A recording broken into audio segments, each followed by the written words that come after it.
escándalo y también ha generado mucha indignación en el mundo cuando se ha descubierto a través de pruebas y una serie de investigaciones a sacerdotes, sí, sacerdotes de la Iglesia Católica, quienes habrían cometido una serie de abusos sexuales en contra de niños y de otras personas. Incluso el Papa Francisco ha salido a pedir disculpas públicas.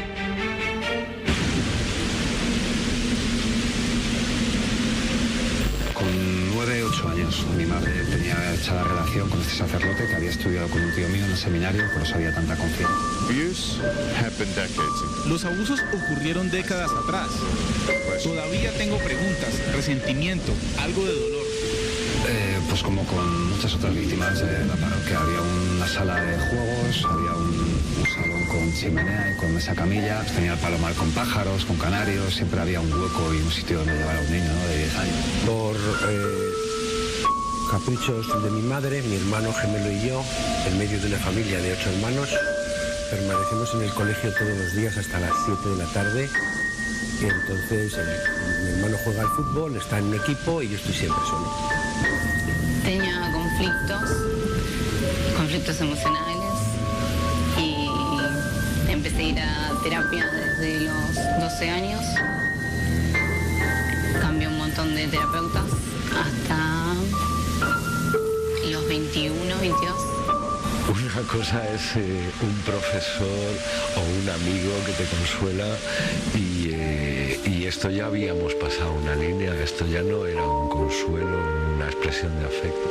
Me empieza a tocar, me empieza a preguntar si estoy muy solo, que por qué estoy solo, que si nadie me presta atención y creo recordar que me cita para otra ocasión siguiente. Y es en esa segunda ocasión en la que me siento interpelado a hacerme cargo de todo el mal que algunos sacerdotes, del daño que han hecho con los abusos sexuales de los niños. La Iglesia es consciente de este daño, es un daño personal, moral de ellos, pero hombres de Iglesia. Y no vamos a dar un paso atrás en lo que se refiere al tratamiento de estos problemas y a las sanciones que se deben poner.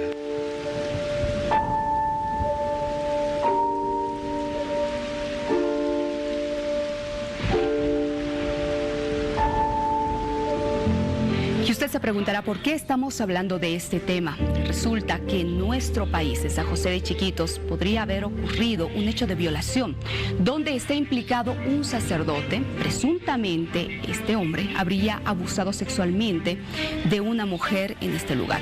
Hoy estamos con uno de sus familiares, también estamos con el abogado de la parte denunciante y estamos en contacto también con el padre Elvio Pinto Ríos, sacerdote de San José de Chiquitos, con quien vamos a ampliar esta investigación. Investigación que, por cierto, la presidenta Yanine Áñez ha pedido al Ministerio de Justicia que intervenga, que haga seguimiento a este caso.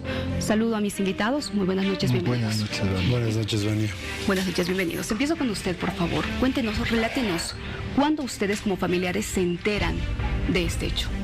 Mira, lastimosamente, yo me entero recién en noviembre del año 2018, porque ella presentó graves conflictos de orden psicológico, fue al psiquiatra y ahí le diagnosticaron un estrés postraumático. Entonces la psiquiatra empezó a hurgar porque todo lo que ella narraba no calzaba, faltaba algo. Ella dejó de trabajar, su letra se deterioró al grado que parece que su escritura fuera de una niña de 5 años. Dejó de cumplir con variadas funciones que tenía dentro de la parroquia. Y como me decía el padre Uber, se apagó totalmente. Entonces resulta de que la psiquiatra, indagando, probando medicamentos, le recetó un medicamento que se llama Lucidex y este ayudó a que ella empiece a retornar recuerdos que habían sido borrados. Entonces ahí empezaron a salir de pantallazos este tipo de situaciones a las que ella había sido sometida, que este sacerdote la drogaba con algo que se llama la droga de la violación, que es el burundanga. Ya tú le pones eso a una persona y la persona, como en el caso de la manada, coopera. O sea, es como un zombie, puede conversar con la gente, pero te obedece a ti, está como en un estado hipnótico. El problema es que cuando sale de eso no se acuerda nada.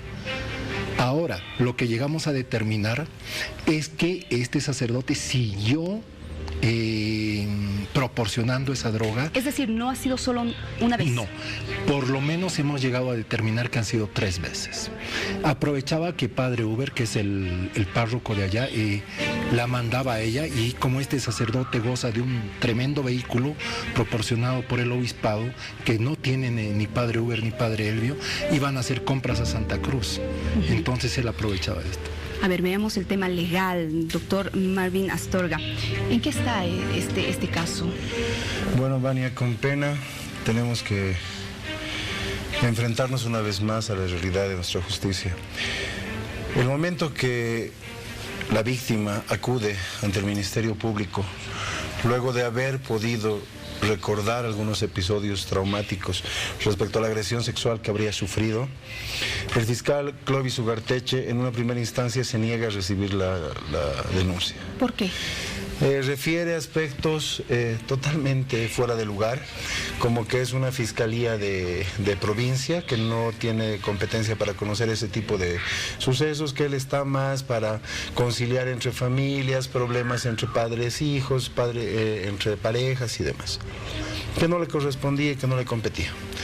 Es ahí donde interviene la familia, realizan una llamada a Santa Cruz, a una amiga activista que tenían, y es ahí el fiscal de distrito, el anterior fiscal de distrito del departamento de Santa Cruz, hace una llamada a la Fiscalía de Chiquitos.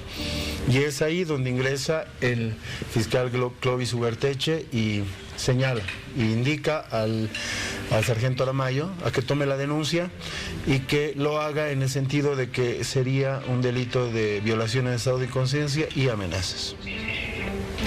En una primera instancia planea un plan operativo, refiere: tenemos que secuestrar el celular, tenemos que secuestrar la laptop que él tenga, porque había recibido amenazas luego de haber mostrado una fotografía a la víctima amarrada y desnuda, con los ojos perdidos y babeando, una imagen totalmente tétrica.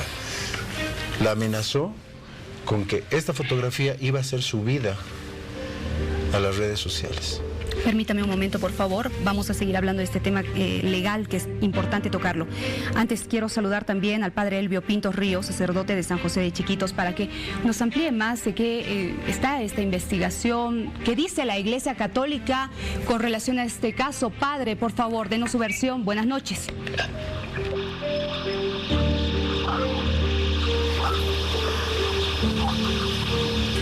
Padre, adelante, lo escuchamos, por favor.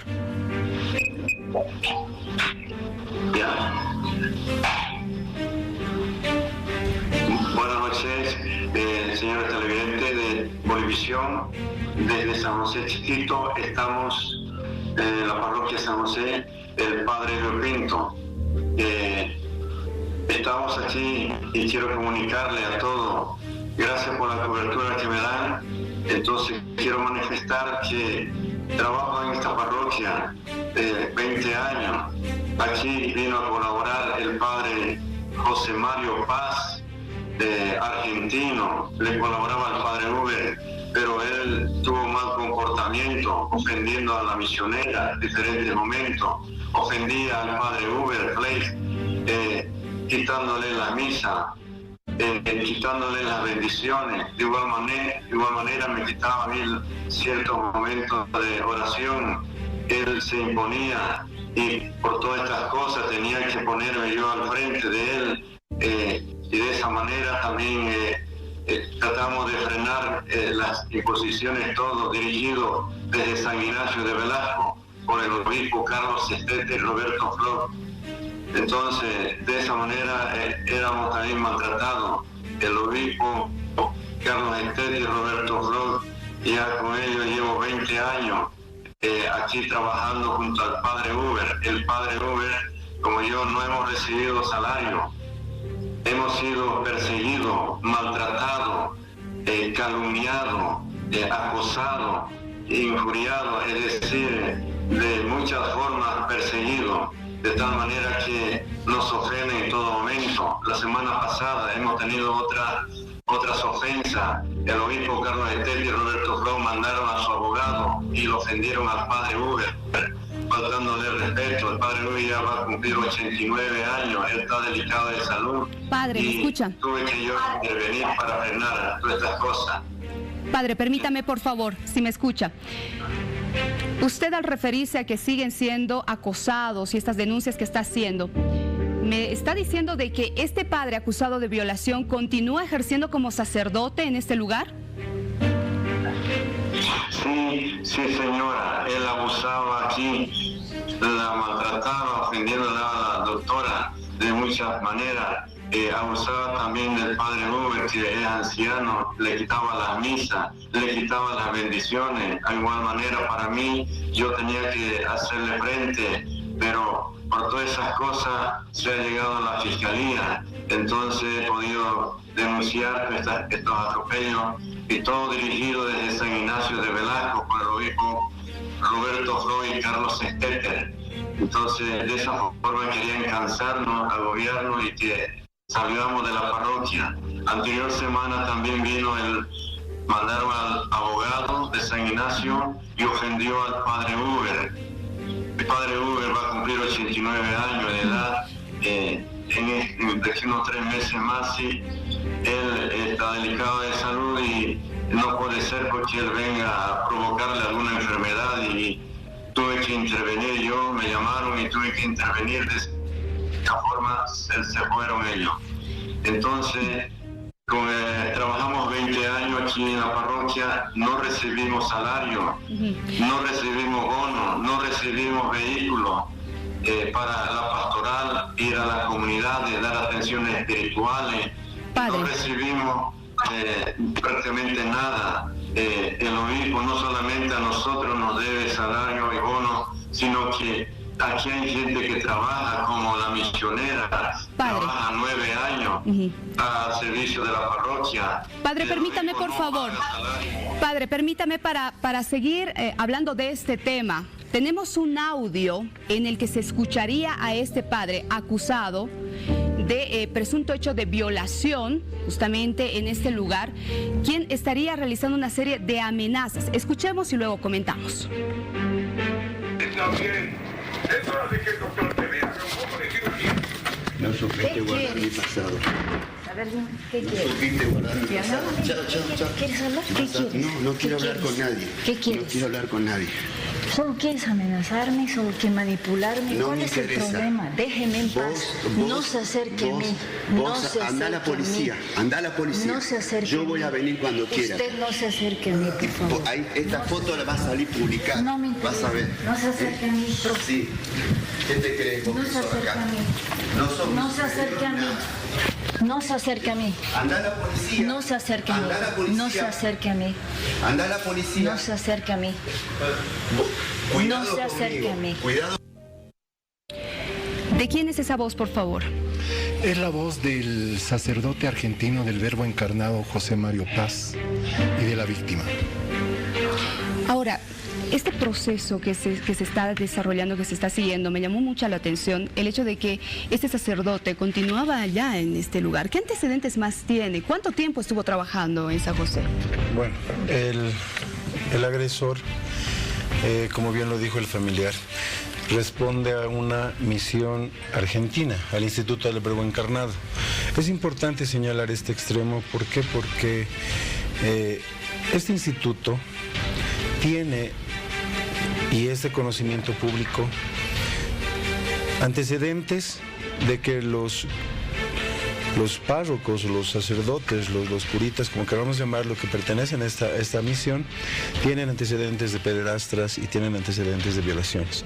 Incluso el mismo Vaticano es de conocimiento público que ha pedido el cierre y el cese de este instituto.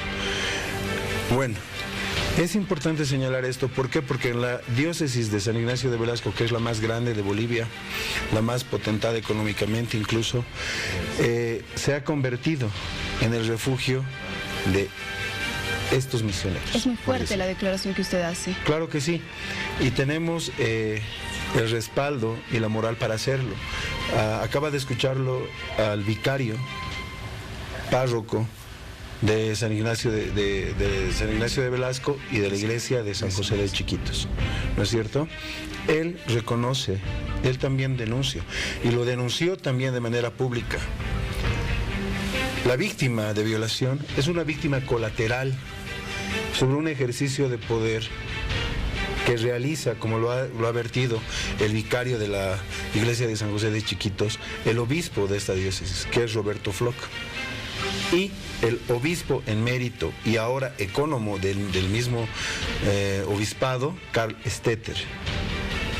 Son estas dos personas que ejercen violencia, no solamente sobre ahora sobre la víctima, quien habría denunciado la violación, sino este es un tema que es recurrente y data de hace mucho tiempo atrás, sobre los dos párrocos y vicario que en este momento, siendo parte de la iglesia, se han puesto y han sido las únicas personas que han protegido a la víctima. Ahora, lo que no llegamos a comprender, y seguramente mucha gente también en casa, es que si hay una denuncia por violación en contra de un sacerdote, ¿este no debería ser separado, alejado, mientras dure este proceso de investigación? A lo que te refieres, Vania, es 100% cierto. Existe dentro del procedimiento penal lo que se llaman medidas de protección o garantías constitucionales, ¿no es cierto? Efectivamente, el Ministerio Público las ha hecho que se brinden estas garantías constitucionales, apelando incluso a varias instituciones vivas de propio San José de Chiquitos. El problema es el siguiente, Vania. El hecho de que el violador o el presunto violador sea un sacerdote ha causado conmoción entre grupos sociales dentro de la comunidad.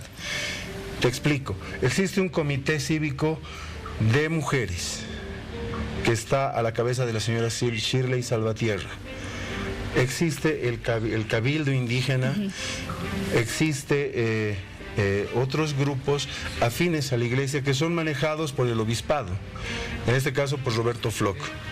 Entonces, el municipio también tiene injerencia dentro de la presente investigación. Estas son las garantías constitucionales, no sé si la pueden enfocar. Es decir, habrían grupos que están a favor de este padre. Exactamente. Y otros que están en contra. No existe, no se han manifestado grupos en contra del padre.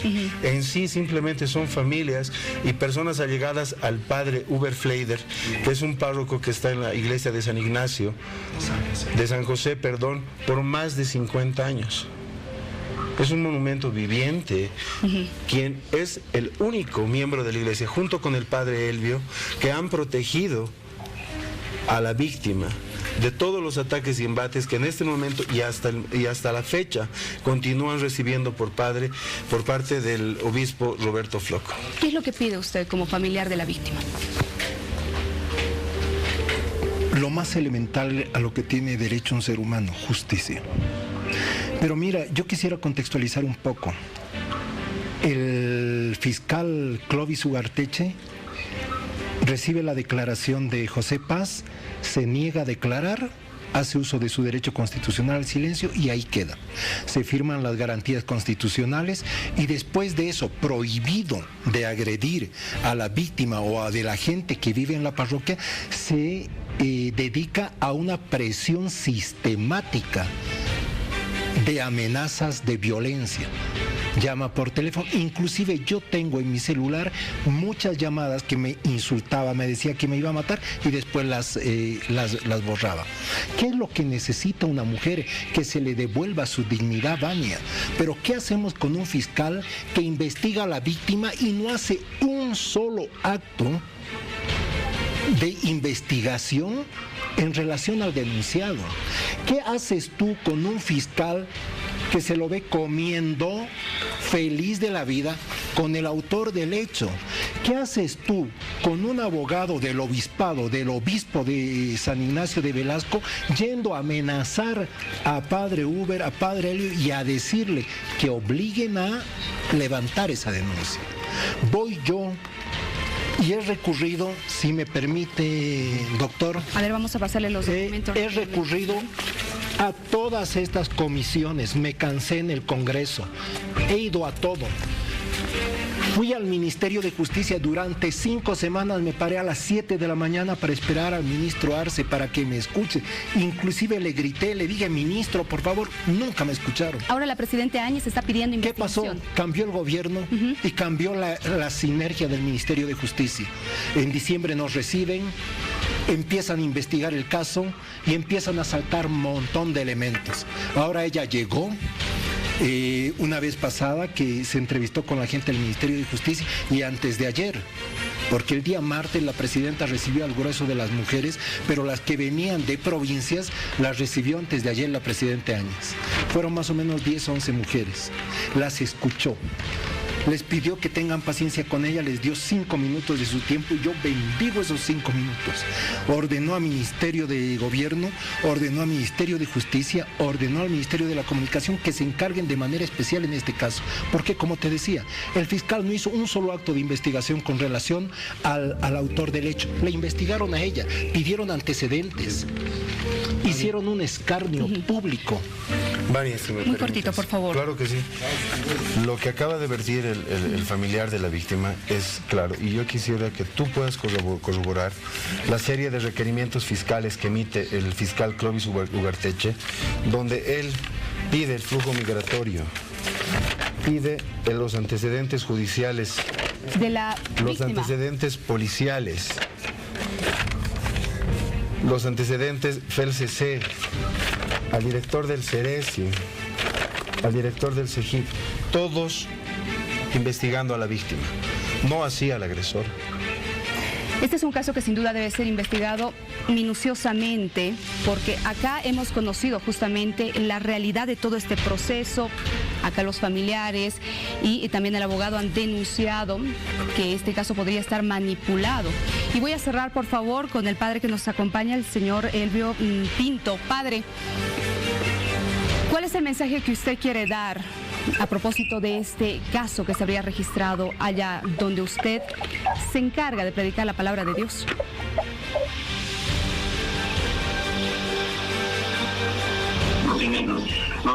No se escucha bien. Le digo, ¿qué es lo que usted está pidiendo? ¿Qué es lo que pide? ¿Y cuál es su mensaje además? Después de que se está denunciando a un sacerdote del lugar donde usted predica la palabra de Dios. ¿Cuál es el mensaje? Bueno, el mensaje que puedo dar es que yo pido a las autoridades del gobierno que hagan justicia en este caso, que nos colaboren en poner en orden todas estas cosas que necesitamos nosotros vivir una vida mejor que antes. 20 años de trabajo pues es harto, ¿no? No puede maltratarnos así, y pido a las autoridades que hagan justicia, que las autoridades de gobierno de turno que están al mando de la nación pues hagan algo por nosotros, que nosotros podamos también vivir mejor en este caso, y que la ciudadanía pues vea cómo el error muchas veces que se comete de parte de los obispos, ¿no? Eso perturba la acción pastoral, ¿no? Y eso es lo que puedo decir, que en adelante pues los obispos traten mejor a los sacerdotes, que puedan servir, que puedan tener comunión con los sacerdotes para hacer un buen trabajo pastoral. Muy bien, padre. Muy bien, padre. Le agradezco mucho por este contacto, también a nuestros invitados. Y Hora 23 va a hacer seguimiento de este caso sin duda, y también vamos a pedir la contraparte de este hecho. Cerramos.